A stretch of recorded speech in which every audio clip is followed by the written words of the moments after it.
Clear है कि नहीं? Good morning class. बेटा कल जब हम लोग पढ़ रहे थे पत्र लिखन, तो आपको याद होगा मैंने आपको बताया था कि अगली हमारी जो क्लास होगी, माने हमारी जो आज की जो शनिवार की हमारी जो क्लास होगी, उसमें हम क्या पढ़ेंगे? पर्यायवाची शब्द। तो आपको पता होगा क्योंकि कल हमने तो पत्र लेखन पढ़ा था, तो उसमें हमने ये बात की थी कि पर्यायवाची शब्द को आज हम पढ़ेंगे। अच्छा, पत्र लेखन में जो हमने पढ़ा था वहां तक तो किसी को कोई प्रॉब्लम नहीं होनी चाहिए और उसकी वीडियो जो है आपको मिल ही गई है।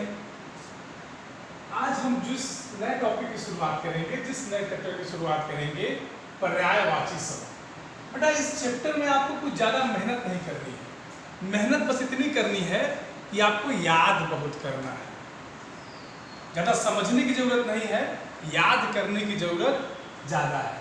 अब देखिए इसके नाम से अगर इसको समझा जाए, इसका नाम क्या है? पर्यायवाची शब्द। पर्यायवाची, पर्याय और इसका दूसरा जो शब्द है वाची। पर्याय माने क्या होता है? अनेक। और वाची माने क्या होता है? जो बोलता, बोलने वाला। ये सब चीजें आपको किताब में नहीं मिलेगी तो कंफ्यूज मत होइएगा कि सर ने कहाँ से बता दिया। ये मैं इसलिए आपको बता दे रहा हूँ ताकि आपको समझने में आसानी हो, क्योंकि हमने कहा ना कि बेटा इसमें समझने जैसी चीज बहुत कम है और याद करने जैसी चीज बहुत ज्यादा है। तो यह वाची माने होता है बोलने वाला। अब बोलने वाला कैसा होगा ये किस पे डिपेंड करता है? ये हमारे और आपके ऊपर डिपेंड करता है कि बोलने वाला कैसा होगा। चैप्टर का नाम हमारे पर्यायवाची शब्द है। तो ऐसे शब्द जिसको अनेक शब्दों द्वारा बताया जा सके। बात समझ में आ रही है? फिर से सुनिए, ऐसे शब्द जिनको अनेक शब्दों द्वारा बताया जा सके। इसको लिख देते हैं तब आप लोगों को ज्यादा क्लियर होगा, तो हम लोग कंफ्यूज हो जाएंगे, इस परिभाषा में उलझ जाएंगे। आपकी किताब की भी परिभाषा हम बताएंगे, लेकिन आप एक समझने वाली परिभाषा जो है जान लीजिए। ऐसे शब्द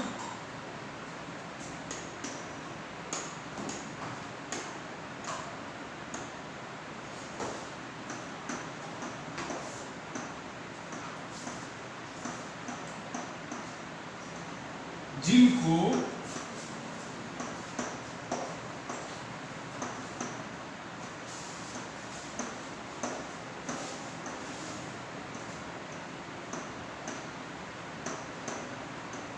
अनेक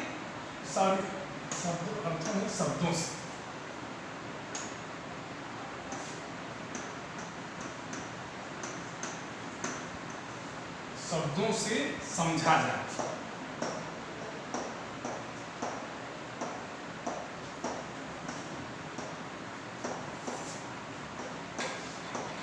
या माना जाए। ठीक, अब इस परिभाषा को आप ध्यान से देखिए। ऐसे शब्द, एक एक चीज को देखिए, ऐसे शब्द जिनको अनेक शब्दों से समझा जाए। मानी कोई एक ऐसा शब्द हो और उस शब्द के विपरीत में हम कोई और भी शब्द बोल दें और वो शब्द जो हो इस शब्द को परिभाषित कर दे, वही क्या होता है? पर्यायवाची शब्द। कितना क्लियर? आपकी किताब में जो परिभाषा दी गई है वो क्या कहती है कि एक ही अर्थ को प्रकट करने वाले अनेक शब्दों को, बात वही आई है, एक ही शब्द को प्रकट करने वाले अनेक शब्दों को। हमने क्या कहा कि ऐसे शब्द जिनको अनेक शब्दों से समझा जाए। माने शब्द वही रहेगा लेकिन उसके अर्थ क्या करेंगे? शब्द अलग रहेंगे, अर्थ एक रहेगा। क्लियर? अब देखते हैं आपकी किताब की भी परिभाषा को हम जरा सा आज डिफाइन करते हैं और वो क्या कहते हैं उनको समझते हुए हम लोग आगे बढ़ेंगे। ये चैप्टर बेटा बहुत छोटा है लेकिन खूब याद करना, क्योंकि यहाँ से प्रश्न खूब बनते हैं। ठीक, प्रश्न यहाँ से क्या होते हैं बेटा? खूब बनते हैं। कहते हैं कि एक ही अर्थ को प्रकट करने वाले,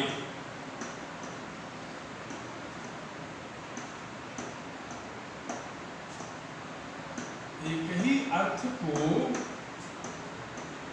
प्रकट करने वाले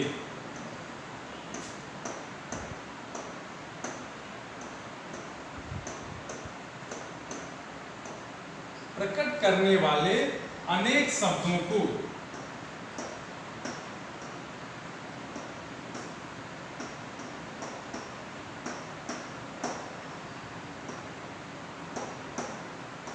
क्या कहते हैं?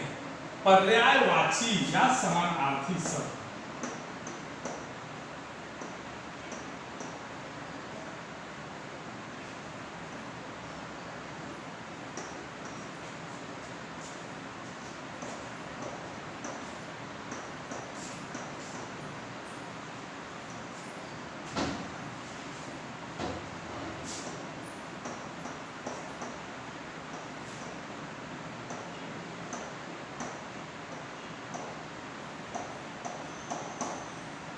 ठीक, इसमें एक और नया टर्म जुड़ गया, समानार्थी।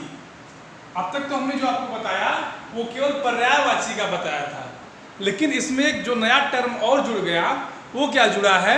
समानार्थी। पर्याय का हमने बता दिया मतलब होता है अनेक, वाची माने होता है बोलने वाला, मतलब जो एक ही शब्द को अनेक तरीके से बोल के एक ही अर्थ निकाल दे, पर्यायवाची। समानार्थी माने होता है समान अर्थ देने वाला। जैसे कोई शब्द है, मान लीजिए एक शब्द है, यहां हम उदाहरण लिख देते हैं सूर्य। सूर्य मतलब समझते हो ना, सूरज, सूरज भगवान हो, सूरज, सूर्य। अब सूर्य का अगर हम समानार्थी मतलब ऐसा कोई शब्द बोले जो सूर्य के समान ही अर्थ दे, जो सूर्य का ही पर्याय हो, तो क्या करेंगे हम? चलिए लिख देते हैं दिनकर। ठीक, एक और हम लिख देते हैं भास्कर।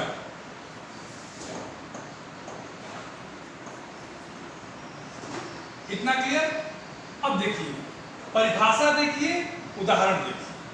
परिभाषा क्या कहती है कि एक ही अर्थ को प्रकट करने वाले अनेक शब्दों को पर्यायवाची या समानार्थी शब्द कहते हैं। उदाहरण के लिए हमने क्या लिखा?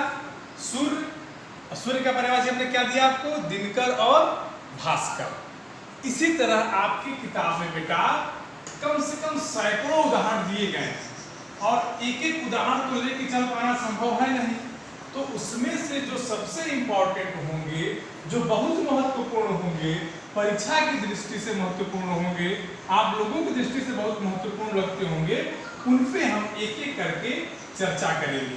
अब आप पर्यायवाची का मतलब समझ ही गए होंगे, समानार्थी का मतलब समझ ही गए, तो अब हम बात करते हैं ऐसे शब्द जिनका कुछ पर्यायवाची निकलता हो।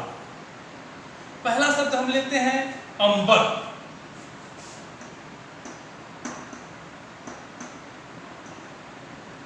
देखो अंबर का एक मतलब होता है कपड़ा।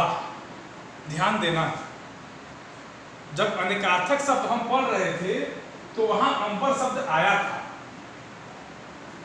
जब हमने अनेकार्थक शब्द पढ़ा था बेटा तो ध्यान देना कि वहां ये शब्द आया था। लेकिन अंबर का एक अर्थ होता है आकाश। ठीक, अब इसका पर्यायवाची क्या होगा? आकाश, गगन, नभ। नभ माने भी आकाश होता है, पता है कि नहीं? इसलिए चिड़िया को भी नभचर कहते हैं। ठीक,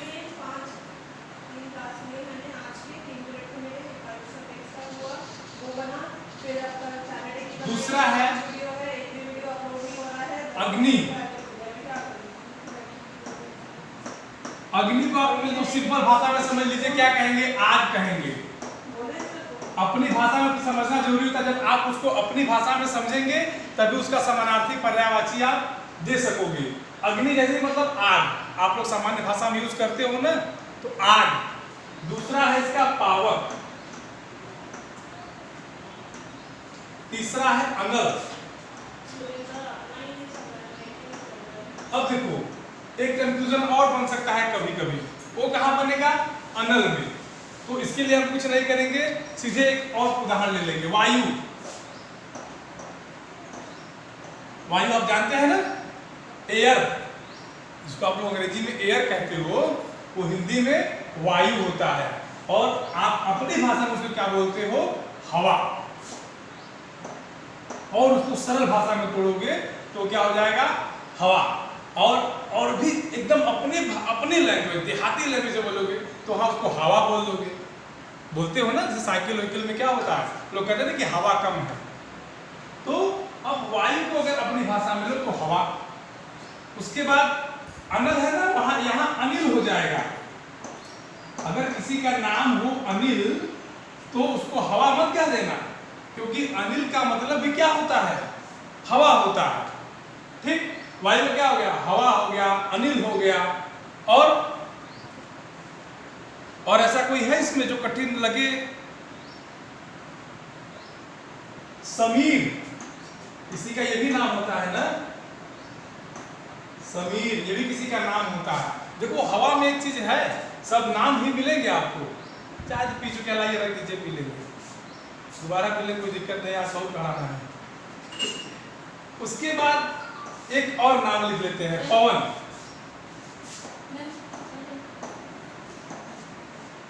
ये क्या है, ये सब पर्यायवाची हैं। अंबर का पर्यायवाची पूछ दे, अग्नि का पर्यायवाची पूछ दे, वायु का पर्यायवाची पूछ दे। इतना क्लियर?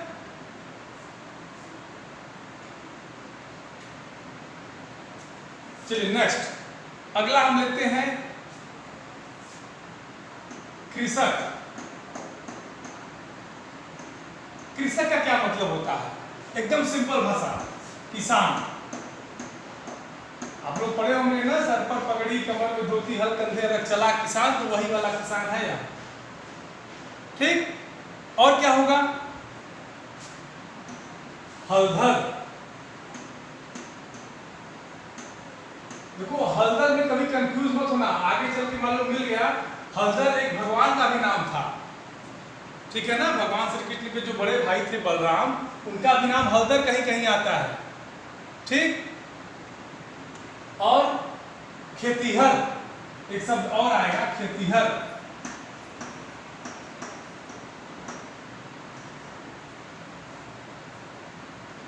घोड़ा,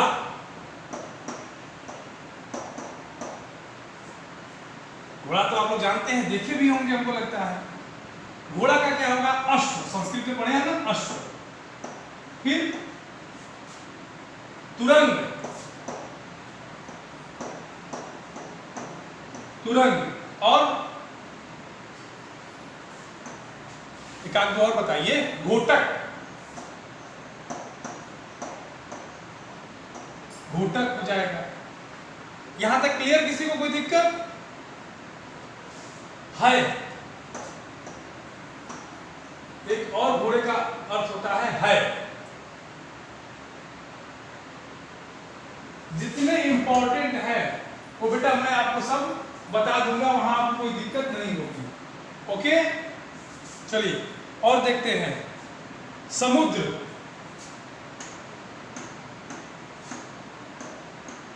समुद्र का क्या होगा, सागर। समुद्र जानते हैं ना, अरब सागर, हिंद महासागर, सब क्या है, समुद्र का होगा सागर। रत्नाकर, रत्नाकर क्यों कहते हैं जानते हो?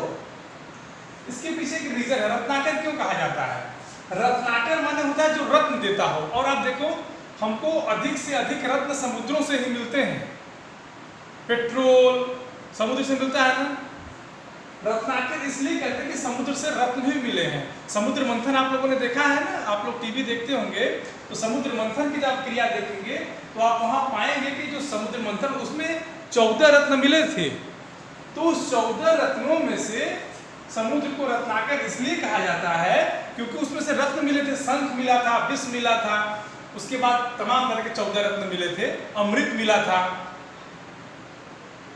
इसके बाद वारिध, वारी माने होता है जल।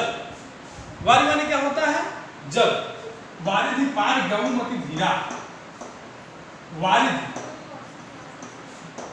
जलध। ओके, ये सब बेटा जो है आपके परीक्षा की दृष्टि से काफी इंपॉर्टेंट होते हैं। अगला हम लेते हैं पेड़। पेड़ का क्या होता है, तरु, वायु, सॉरी विटप, विटप, विटप माने पेड़ होता है, इसका वर्णन आता है मानस में, लागे विटप मनोहर नाना। ओके, और एक दो देख लेते हैं। पेड़ का तो तरु, पेड़, वृक्ष, कुछ भी लिख दो जो पेड़ से मिलता जुलता हो, वृक्ष। और एक दो और देख लेते हैं।